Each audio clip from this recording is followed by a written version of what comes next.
Residents of Grenfell Tower were let down by advice they stay put in their flats even as a deadly fire engulfed the tower, an inquiry has heard.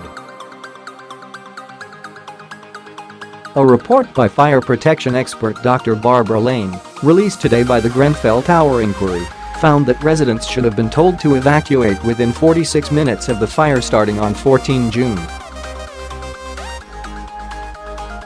Instead, they were advised to remain in their flats and missed a window of opportunity in which they may have been able to leave.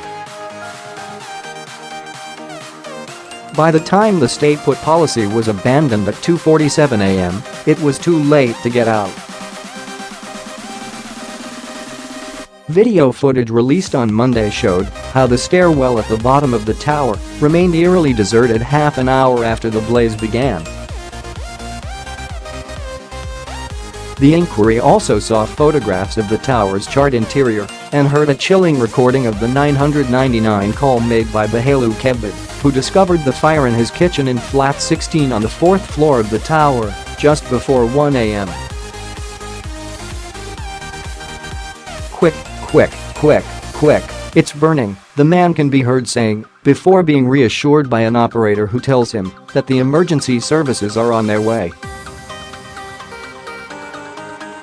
Standard guidance for high-rise blocks, the stay-put strategy assumes that a fire will be contained in one room or floor, allowing firefighters to tackle flames while residents remain in their homes.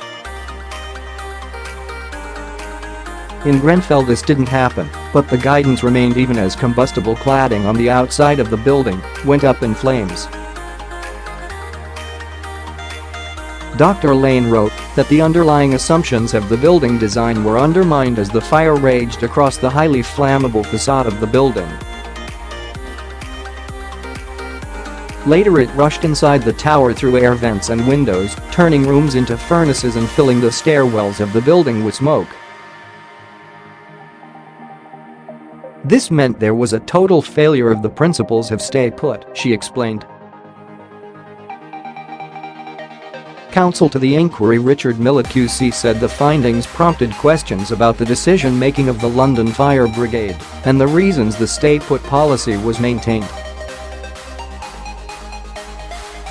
They include whether the fire service had planned for the possibility that the blaze might not be contained when commanders had realized that the fire would spread, and why stay-put was not revoked earlier.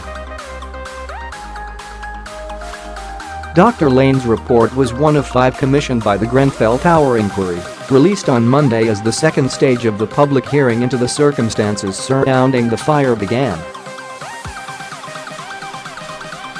Many of her findings were echoed by Jose Toredo, who also suggested the spread of the fire into the stairwells may have been caused by fire doors being left ajar rather than closing by themselves. The second stage of the hearing, which follows nearly 2 weeks of testimony from the relatives of those killed, continues.